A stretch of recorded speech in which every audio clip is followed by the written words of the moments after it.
Absolutely. What WISeKey is working on what we call the intersection of IoT, Internet of Things, cybersecurity, and AI as something like 1 trillion objects are getting connected to the internet.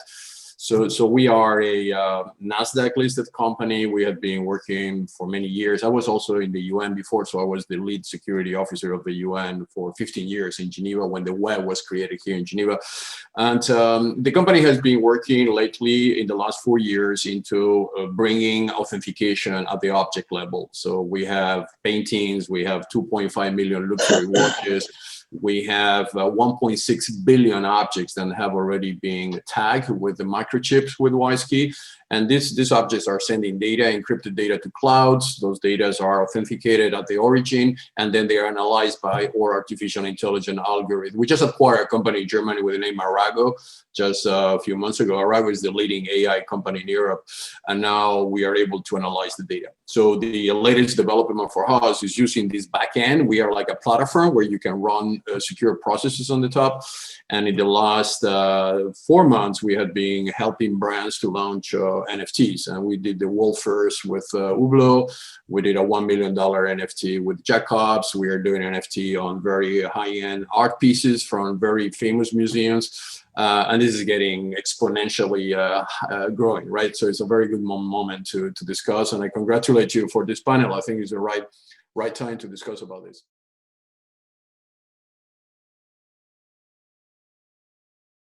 We have to also consider that in terms of the fluctuation of the crypto market, they are less expensive than yesterday night, actually, because the market just crashed. So what I think is happening here is that a few things are converging at the same moment, right? So you have, as Dino and Fabian say, the blockchain technology is maturing, and we are able to do things with the blockchain that we didn't know how to do it before. And among that is the possibility of recording in ledgers the identity. Identity is all about basically going into the provenance and being able to digitalize the provenance in a way that is irrevocable, that is unreputable, that cannot be challenged in court, right? So this is not only a blockchain problem. By the way, blockchain does not solve that problem. You need to go into other areas such as PKI, public key infrastructure, which is what WISeKey is, because in some cases you have to embed the provenance in the physical object itself. And then you have to create a digital twin that relates that physical object with the virtual representation on the NFT. And actually, Dino technology is very complementary what we do, because we are on the other side of the spectrum. Basically, we're on the PKI side, and you are more into the blockchain side. So when you establish that relation, which is like the body and the soul, you know, the body is there, but the soul is on the internet, on the blockchain, then you can establish very interesting relation. For instance, one of the things we are doing now is a lot of money laundering going on NFT trading now, because a lot of people are anonymous trading with crypto wallets, and in some cases are complex crypto wallets. There's a lot of mafia using cryptocurrencies for illegal trading. So one of the things we are doing is putting KYC compliance, for instance, now in the wallets, and we are issuing cryptocurrencies. Actually, WISeKey has issued a cryptocurrency that requires a higher level of authentication, both on the person and the wallet, before you can establish a transaction. We act as a platform, and we are like Amazon is for objects, we are for NFTs, right? So you can come into a platform, we do all the regulatory work, we do all the provenance work, we team with companies like Fabian or Dino in incrementing the verification process and the posting process, and then we advise people to use the cryptocurrency. So higher is going to be the security on the platform, higher is going to be the values that you are able to execute on that platform, right? Because you solve all the issues that has been raised, like what happened if my NFT disappears? I buy a $100 million NFT and suddenly the website goes down. Obviously, you will need a HSM security storage. We are using military bunkers in Switzerland where we store HSMs. So it gets more complex when you are dealing with a $100 million product than we are doing a $10,000 NFT, you know. So I think what is interesting in this technology that everything is getting tokenized. So we are tokenizing everything. Okay. And when you tokenize everything, you create a new way of NFT creative process. For instance, now we are talking with watch manufacturers, and they are saying, rather than going directly to the watch itself, I'm going to create a very complex design of a watch, the watch of the future, and the person that buys the NFT will have the right to get its watch manufactured. So you buy first the design, and the design gives you the right by contract, by smart contract, to the brand to manufacture you the object. So you will have an exclusive object, and at the same time, then you have an exclusive NFT. So this is creating a very interesting synergies for the creation world that can start 100% digital with an option through a smart contract to go into the physical world. Imagine a digital art and could become a physical art at the end of the process once you establish the valuation in the physical world, in the digital world. So it's a type of fundraiser in a way. Exactly. We're actually talking to very big foundations, and they are saying, wow, this is a new way to fundraising, and also to provide money to causes, because philanthropy sometimes goes directly into the cause, where here philanthropy will buy this very expensive digital art, and that digital art will execute into an object, and the money will go to a cause. So it's a reversing mechanism to what normally exists, right? But this is going to stay. There's going to be maybe more regulatory and protection for NFTs, because there's a lot of hype around as well. Anyone is doing NFTs, and but I think the tokenization movement is there to stay, and that will increment the services of Dino, Fabian, myself. All these industries going to grow with, because the demand is getting much higher and bigger and more.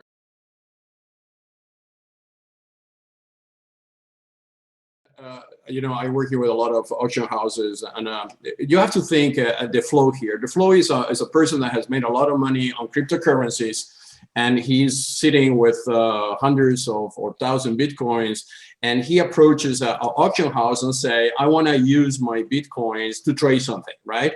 And the auction house currently don't have anything to offer, because the auction houses are still on the analog world. So auction houses are now in the process of getting involved in creating the market, and then they are going to digital properties, and they are convincing them, do you like to trade up the digital property within my environment, because I want the publicity to be the first one to do that.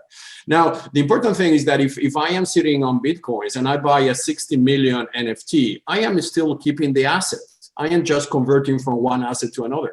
So for me, it's a diversification of my investment, right? Because that asset is being validated by a third-party validator, which is the auction house. Then suddenly that asset now worth 100 million.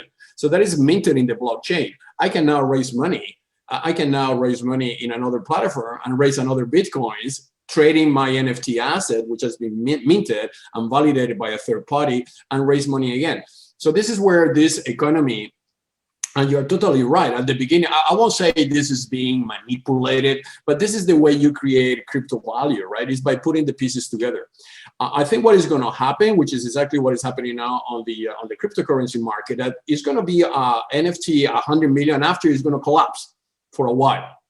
And what is going to happen is we're going to have this kind of curves that you're seeing on cryptocurrencies, the same thing on NFTs. And suddenly you're going to have an stabilization on the market. And this is going to be the real price that people are willing to pay. But for the moment, those wallets are very limited. The capacity is not that high. People think that there are trillions of dollars in NFT. That's not true. It's a very small amount of money yet. And you need to accelerate the market in order to make that competitive.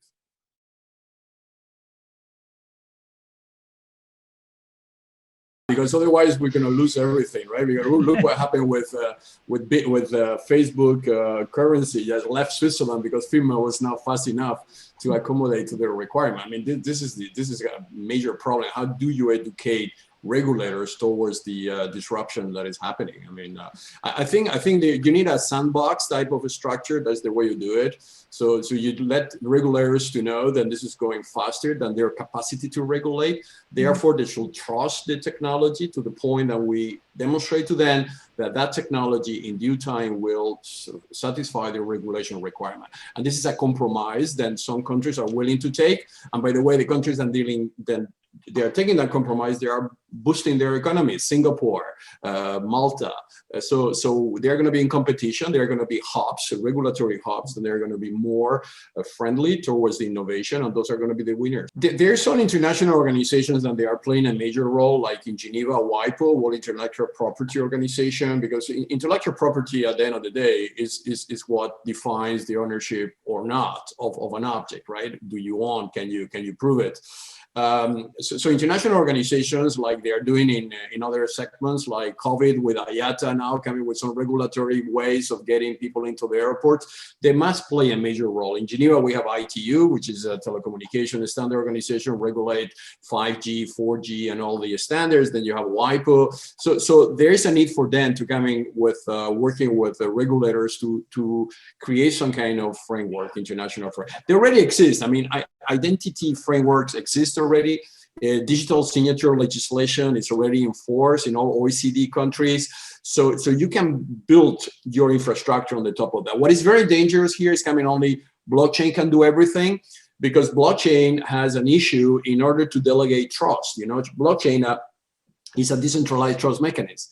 But if you are doing passports or digital identities or anything that the government should be in control, then blockchain is not enough, because you cannot let anyone to create a Swiss passport, right? You need the Swiss government to issue that. And blockchain is not good for that, because blockchain decentralizes, but that's not delegate or revocates. So the blend between the PKI, blockchain, giving to each party what they should be doing and not confusing them by saying, oh, we can solve all the problem with a simple app.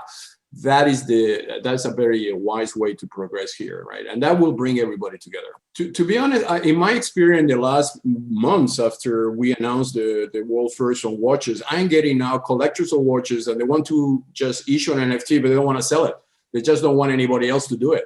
They want to protect that asset. They're saying, in the future, maybe I can create a holographic 3D design in my living room of my watch, and I want that to spin, and I want that to be the NFT. So you have to understand that digital technology is exponentially growing, whether the art is linearly growing, right? Art, traditional, works step by step, but the technology is exponential. So it is very normal. The exponentiality of technology will bring the NFT visual presentation, like using artificial intelligence, like using AR, like using immersion system, into a new dimension. Maybe the NFT in 10 years time that I bought from Hublot watch, which is now only the picture, will be a full immersion into the history of the manufacturing, into Mr. Beaver, the way he created his company. So the NFT is not only the digital twin, it's also the emotion that the creator had at the moment of creating that piece. You will be able to enter into that moment to understand what was the inspiration that person had. And technology will augment all that. It will make that even more visible, more immersive, right? So that's the way it's going. Some people don't necessarily want to sell the NFT. They just want to benefit from the exponentiality that technology can give to them, and being able to leave their watch maybe or their painting in their house, but being doing an NFT roadshow of their painting globally in galleries, in virtual galleries, and increase the valuation of his own original, because bigger is going to be the exposure of the NFT, more the original is going to be. So this is, I don't necessarily believe that this is going to be a huge marketplace. People will get kind of tired of selling NFTs once they realize that the price is very difficult to control. But as a class asset,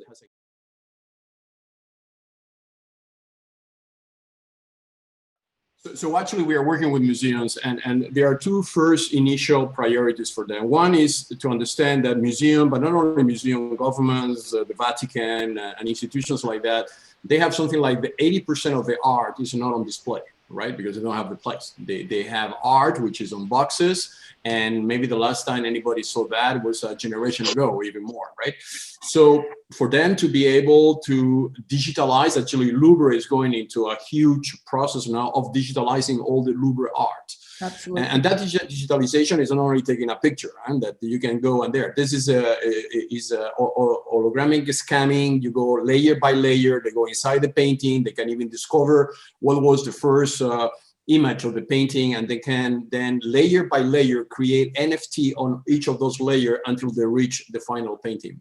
So their intention is to create NFT catalogs, and you can see as you go to the museum in NFT virtual galleries. And there's where you can increment the experience with virtual reality and technologies and other, but you are actually 100% sure that you're dealing with the original, because not only that is the original, but you have all the layers that they had been created on that original. So the big opportunity is not for the museums to sell the NFT, it's for the museum to show the NFT as a first, I will say, initial initiative. And this is a massive project. And this is equivalent to what Google did by scanning all the documents, or what the Mormons are doing by collecting all the identities of everybody in the social registries. A lot of art is also on Port-Franc, you know, like Geneva Port-Franc, you know, is one of the leading art spaces. I mean, nobody knows what is there actually. So what about NFT.org? So I think this is the first priority, to get out all these hidden art that nobody has seen, and make that visual. And that will create a marketplace, because more is going to be available, more is going to be the potentiality of creating a very serious, stable marketplace for that. But I will say, museum, go and do NFT or everything you have. Not sell it yet, just create a digital twin and show it to the world, and this is what you have. That will be already an amazing project.